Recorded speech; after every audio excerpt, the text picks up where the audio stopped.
Good morning students. पिछली कक्षा में हम बीए सेकेंड ईयर में आपकी सेकेंड यूनिट पढ़ रहे थे और सेकेंड यूनिट में चल रहा था आपका जापान का संविधान। तो हमने पिछली कक्षा में जापान के संविधान के बारे में आपको जो है उसमें प्रमुख विशेषताएं बताई थी और उसके साथ ही लास्ट क्लास में आपको जापान के सम्राट की जो है सैद्धांतिक स्थिति के बारे में बताया था।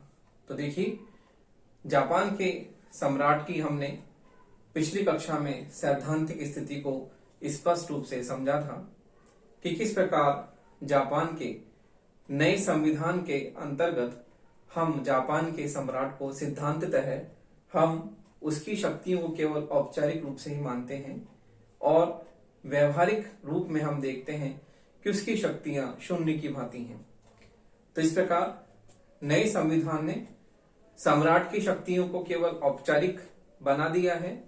जिस प्रकार पूर्ववर्ती संविधान में हम देखते हैं, मेइजी संविधान में जो जापान के संविधान में सम्राट की शक्तियां असीमित थी, अमर्यादित थी, अनियंत्रित थी, लेकिन नए संविधान शोवा संविधान के द्वारा जो है जापान के संविधान की शक्तियों को सीमित और मर्यादित किया गया है। इसी कारण से हमने जापान के संविधान के प्रमुख विशेषताओं में ये स्पष्ट रूप से समझा था कि वहां पर सीमित और संवैधानिक राजतंत्र वर्तमान में स्थापित है, जो कि वहां के संविधान की एक प्रमुख विशेषता है। तो देखिए, इस प्रकार से हम सिद्धांत रूप में सम्राट की शक्तियां हमने पिछली कक्षा में कार्यपालिका, व्यवस्थापिका, न्यायपालिका, अन्य उसकी शक्तियों के बारे में हमने पढ़ा था कि किस प्रकार से उसे इस क्षेत्र में जो है शक्तियां प्रदान की गई हैं। लेकिन हम सिद्धांत रूप में देखते हैं कि उसकी शक्तियां केवल औपचारिक मात्र ही है, व्यवहार में उसकी स्थितियां बिल्कुल शून्य है और उसे कोई वास्तविक स्थिति प्राप्त नहीं है। तो इस प्रकार हम देखते हैं कि जापान के नए संविधान के अंतर्गत सम्राट की शक्तियों को सीमित, मर्यादित किया गया है। इसीलिए वहां पर संवैधानिक और सीमित राजतंत्र की स्थापना की गई है। तो इस प्रकार हम देखते हैं कि जो भी हमने सम्राट की जो है कार्य और शक्तियां जो हमने पढ़ी, देखिए नए संविधान के अंतर्गत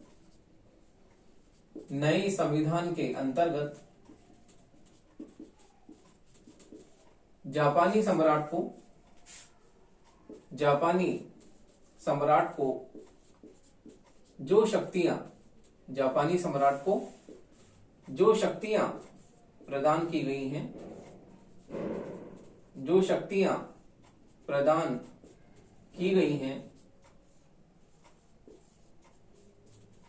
जो शक्तियां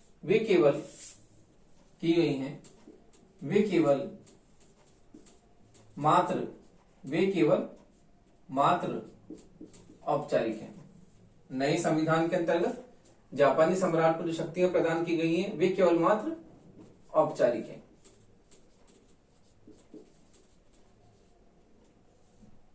मात्र औपचारिक हैं। औपचारिक हैं, वास्तविक नहीं, वे केवल मात्र औपचारिक हैं, वास्तविक नहीं।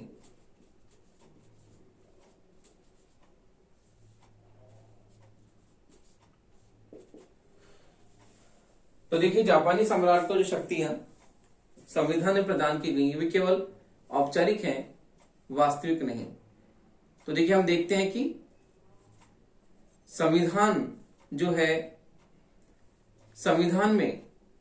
संविधान से स्पष्ट होता है कि सम्राट, तो देखिए इस प्रकार संविधान से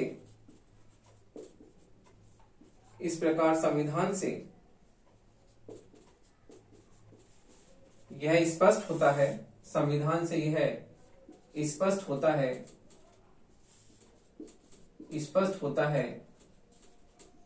कि सम्राट वास्तविक अध्यक्ष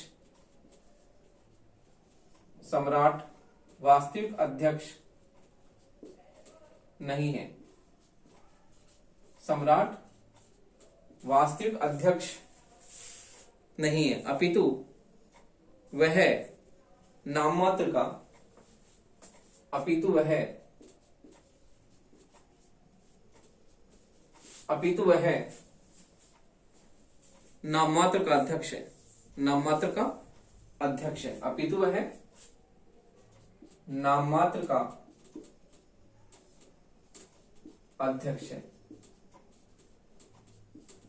अपितु वह नाममात्र का अध्यक्ष है। वह राज्य करता है, वह राज्य करता है, शासन नहीं।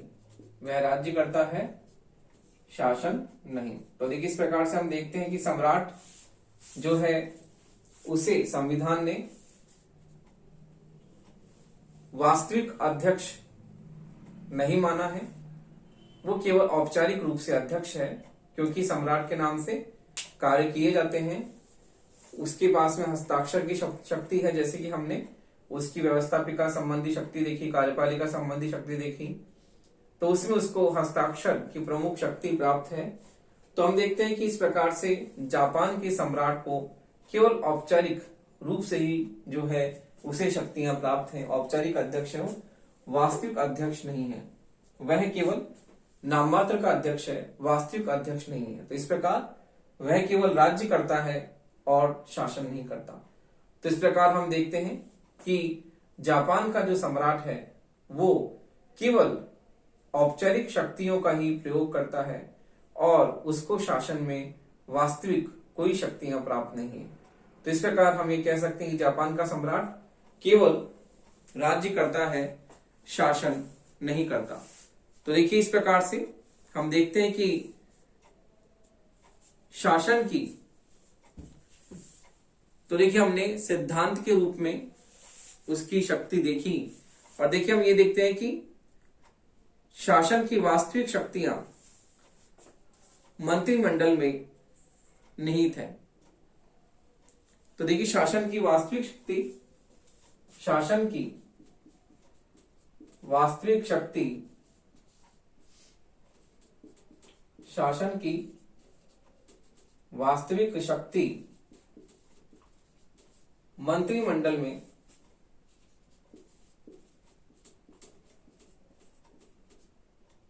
शासन की वास्तविक शक्ति मंत्रिमंडल में निहित है।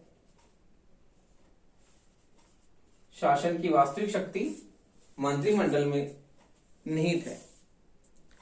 अतः व्यवहार में सम्राट, अतः व्यवहार में, अतः व्यवहार में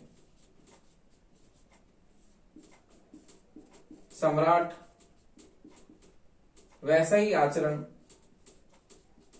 सम्राट वैसा ही आचरण करता है, सम्राट वैसा ही आचरण करता है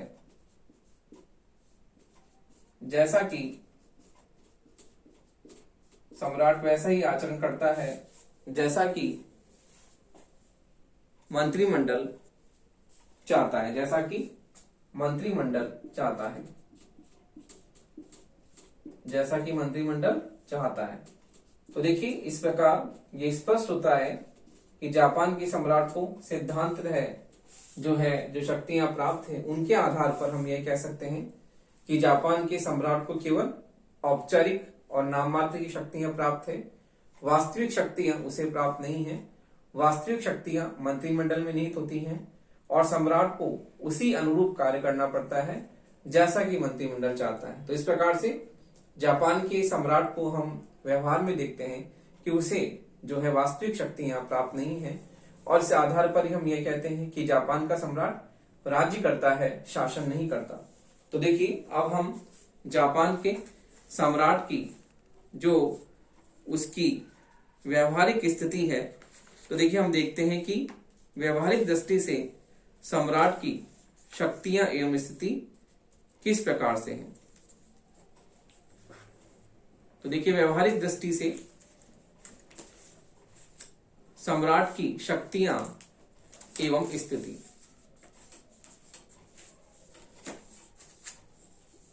तो देखिए व्यवहारिक दृष्टि से सम्राट की शक्तियां एवं स्थिति क्या है, तो हम उसके बारे में चर्चा करते हैं।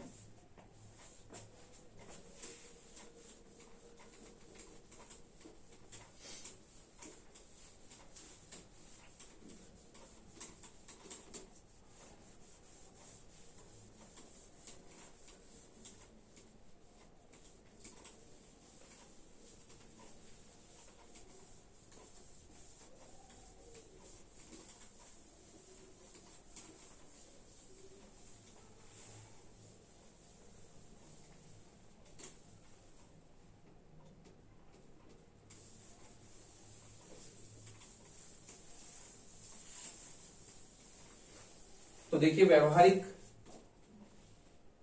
दृष्टि से सम्राट की शक्तियां एवं स्थिति।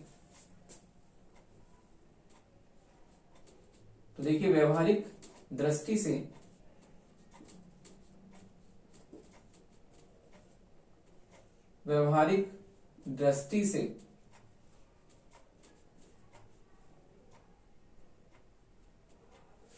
सम्राट की शक्तियां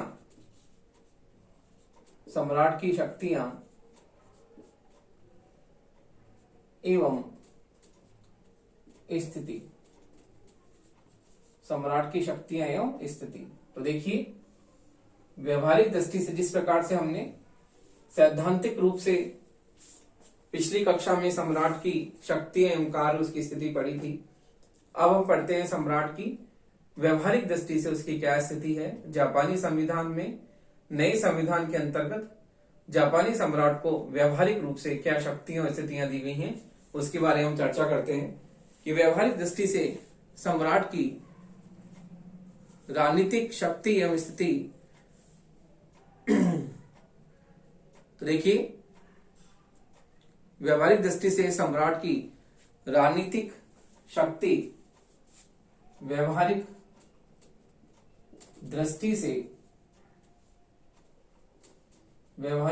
से सम्राट की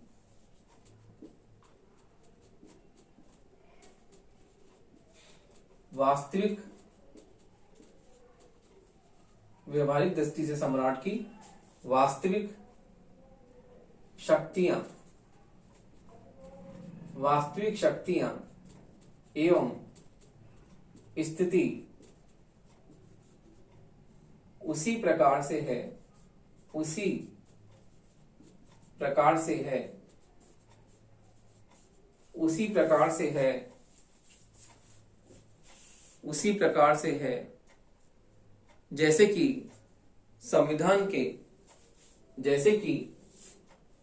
जैसा कि संविधान के कानून द्वारा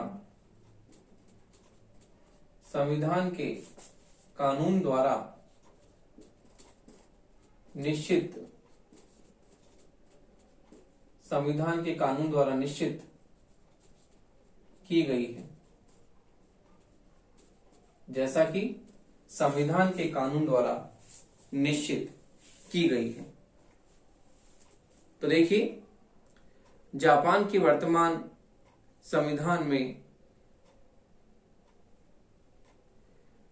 हम देखते हैं कि वर्तमान संविधान का जो निर्माण 1947 में वहां पर किया गया, और जापान के संविधान में हम देखते हैं कि वर्तमान में जापान के संविधान में जो स्थितियां और शक्तियां सम्राट को प्रदान की गई हैं, तो हम उसके बारे में जब चर्चा करते हैं तो देखते हैं कि जापान के संविधान ने सम्राट को जो शक्तियां दी गई हैं उसी प्रकार से है जिस प्रकार से कानून ने निश्चित की गई हैं।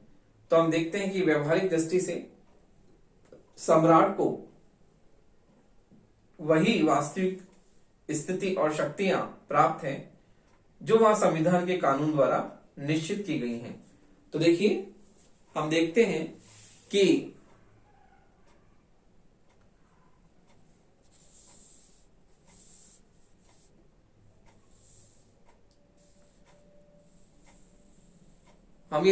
जापान के सम्राट जो है व्यवहार में उसकी स्थिति वैसी है जैसे कि संविधान के कानून द्वारा तय की गई है। तो देखिए इस प्रकार हम देखते हैं कि यद्यपि राजनीतिक दृष्टि से राजनीतिक दृष्टि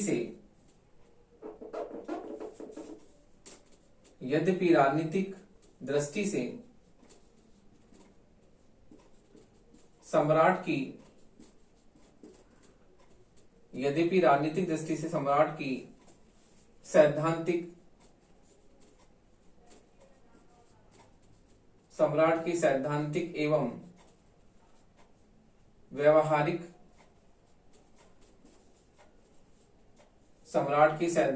एवं व्यवहारिक शक्ति एवं स्थिति में, व्यवहारिक शक्ति एवं स्थिति में कोई स्पष्ट अंतर दिखाई नहीं देता है, कोई स्पष्ट अंतर दिखाई नहीं देता है। लेकिन फिर भी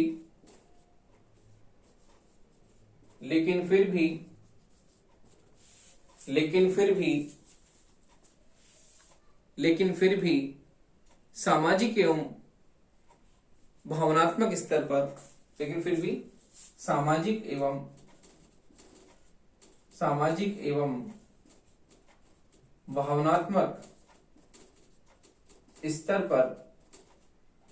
सामाजिक एवं भावनात्मक स्तर पर सम्राट की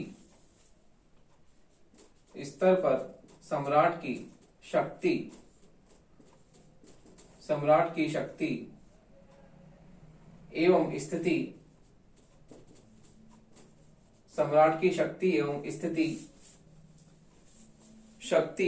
स्थिति के बारे में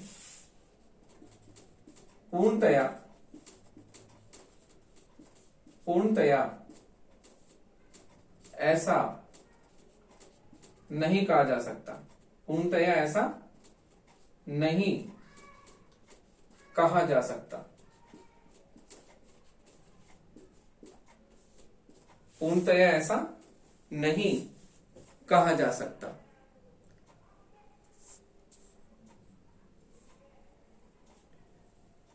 यह सत्य है कि सैद्धांतिक दृष्टि से यह सत्य है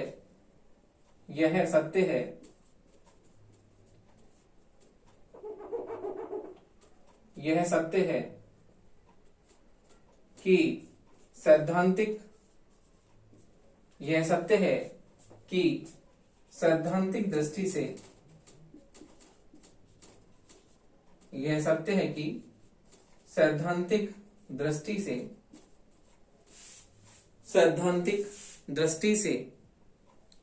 संविधान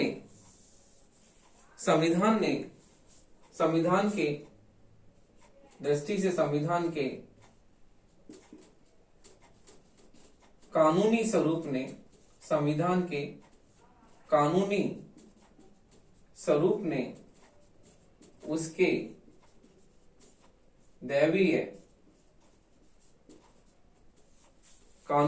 ने उसके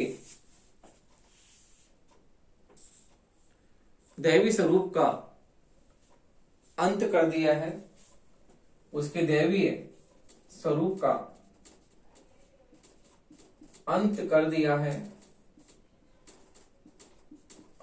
दिया है और सम्राट के पद का अंत कर दिया है, और सम्राट के पद का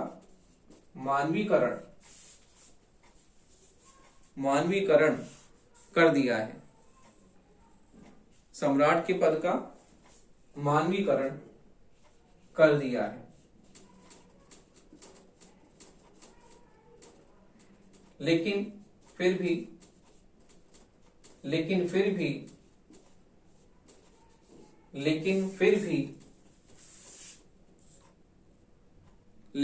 भी व्यावहारिक दृष्टि से सामाजिक एवं व्यावहारिक दृष्टि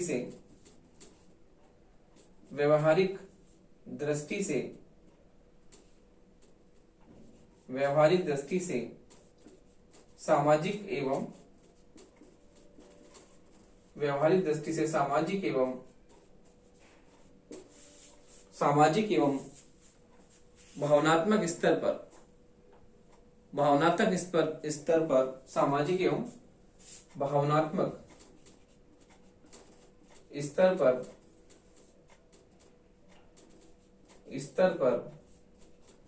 सम्राट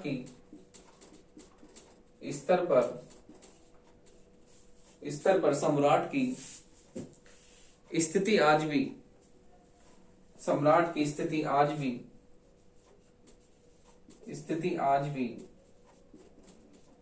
अत्यंत शक्तिशाली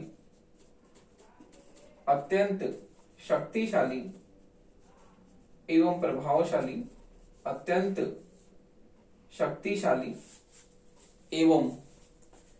प्रभावशाली है। शक्तिशाली एवं प्रभावशाली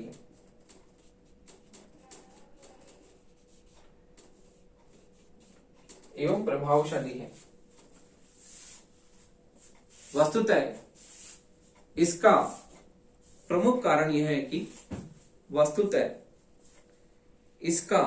प्रमुख कारण यह है कि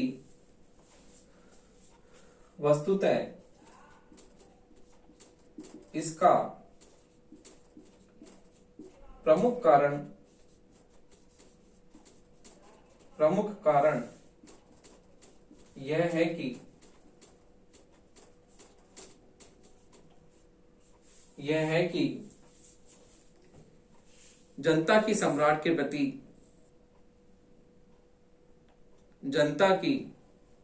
के प्रति भक्ति एवं निष्ठा, यह है कि जनता की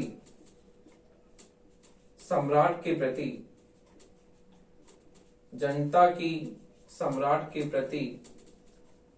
भक्ति एवं निष्ठा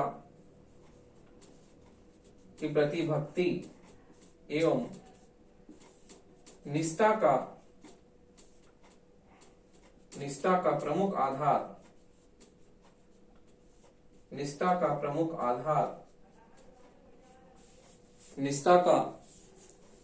आधार कानून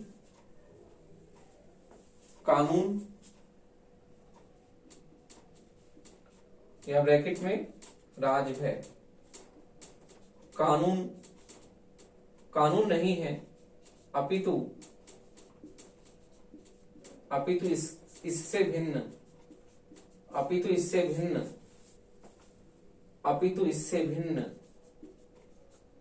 उसके कई प्रमुख आधार, इससे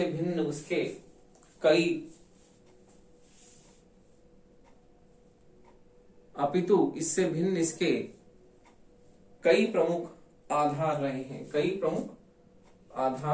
रहे हैं। तो देखिए, इस प्रकार से हम देखते हैं कि जापान की सम्राट की जो व्यवहारिक स्थिति है, उस व्यवहारिक स्थिति और सैद्धांतिक स्थिति में हमें कोई स्पष्ट अंतर नहीं दृष्टिगत होता, लेकिन फिर भी हम देखते हैं कि सामाजिक एवं भावनात्मक स्तर पर सम्राट की शक्ति एवं स्थिति के बारे में हम ऐसा नहीं कह सकते। यह बिल्कुल सत्य है कि संविधान ने जो सम्राट का दैवीय स्वरूप था, उसकी शक्ति स्थिति का आधार दैवीय था, उस दैवीय आधार को जो है संविधान ने उसके पद का मानवीकरण कर दिया है कि सम्राट को दैवीय शक्ति से युक्त माना जाता था, और नए संविधान ने सम्राट की दैवीय शक्ति को उसका मानवीकरण कर दिया है। इस प्रकार से व्यवहारिक दृष्टि से जो है सामाजिक एवं भावनात्मक स्तर पर सम्राट की शक्ति और स्थिति में आज भी जो है अत्यंत उसका पद शक्तिशाली एवं प्रभावशाली माना जाता है। जैसे कि ब्रिटेन में भी रानी का ताज का जो शासन है, उसको बहुत ही संपूर्ण विश्व में सम्मान के साथ में देखा जाता है। इसी प्रकार से जापान के सम्राट की भी जो वास्तविक स्थिति जो हम देखते हैं कि संविधान ने उसके पद को, उसकी शक्तियों को सीमित कर दिया है, लेकिन फिर भी उसके पद का मानवीकरण होने के बाद भी उसका प्रभाव जो है आज भी अत्यंत शक्तिशाली और प्रभावशाली जो है उसका पद है। तो हम देखते हैं कि सम्राट के प्रति भक्ति एवं निष्ठा, जो जनता की सम्राट के प्रति भक्ति निष्ठा है वो कानून के आधार पर नहीं है, कोई राजकीय भय के कारण नहीं है कि सम्राट का लोग आदर नहीं करेंगे, उसका सम्मान नहीं करेंगे तो उन्हें जो है कानून के द्वारा दंड दिया जाएगा, ऐसा नहीं है। क्योंकि आज लोकतांत्रिक स्थिति है, आज सभी जगह हमें लोकतांत्रिक शासन व्यवस्था देखने को मिलती है। तो इस प्रकार से हम देखते हैं कि सम्राट के प्रति जो जनता की भक्ति निष्ठा है वो किसी भय के कारण नहीं है, अपितु इसके भी कई अन्य नैतिक प्रमुख आधार रहे हैं जिसके आधार पर जनता उसका जो है बहुत ही सम्मान करती है। तो इस प्रकार हम देखते हैं कि जापान के जो है सामाजिक जीवन में हम देखते हैं कि सम्राट के प्रति जो अगाध आस्था है वो अगाध आस्था किस प्रकार से जो है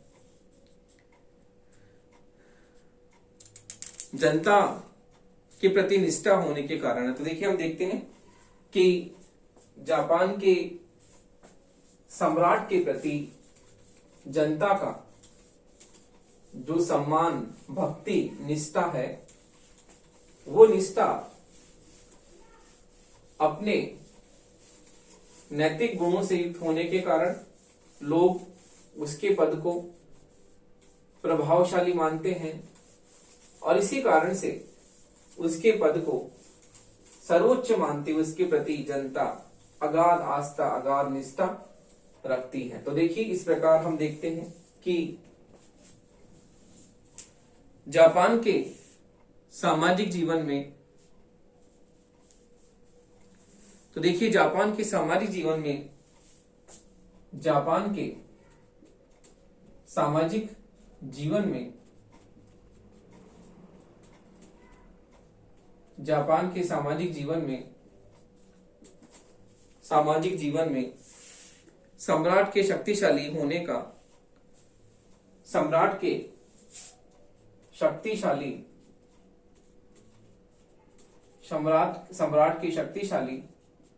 एवं प्रभावशाली होने का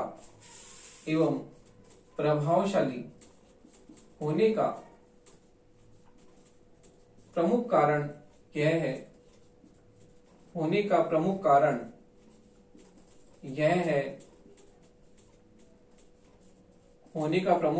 है, कि जापानी जनता सामाजिक एवं भावनात्मक स्तर की, यह है कि जापानी जनता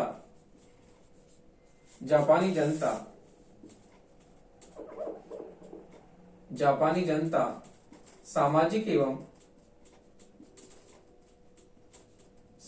एवं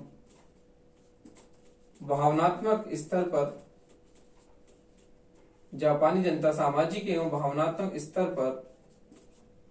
सम्राट के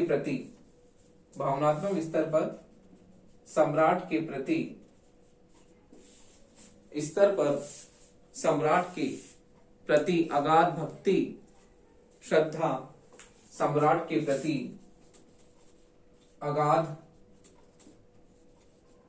भक्ति श्रद्धा एवं निष्ठा रखती है, इस प्रकार से हम देखते हैं कि जापान के संविधान ने उसकी शक्तियों को सीमित कर दिया है, उसके बावजूद भी जापानी जनता जो है सम्राट के शक्तिशाली एवं प्रभावशाली उसके होने का प्रमुख कारण यह है कि जापानी जनता सामाजिक एवं भावनात्मक स्तर पर सम्राट के प्रति अगाध भक्ति श्रद्धा एवं निष्ठा रखती है। तो इस प्रकार से हम देखते हैं कि हमने सम्राट की सैद्धांतिक और व्यवहारिक स्थिति का हमने मूल्यांकन किया। तो इस प्रकार हम देखते हैं कि जापानी संविधान ने जो है निष्कर्ष रूप में ये कह सकते हैं कि जापानी संविधान ने उसकी सम्राट की शक्तियों को सीमित कर दिया है, मर्यादित कर दिया है, संवैधानिक राजतंत्र है, लेकिन उसके बावजूद भी जापानी जनता जो उसके प्रति अगाध भक्ति निष्ठा एवं श्रद्धा रखती है तो इस प्रकार हम देखते हैं कि आज भी वर्तमान में भी सम्राट का पद जो है जापान में अत्यंत शक्तिशाली एवं प्रभावशाली है।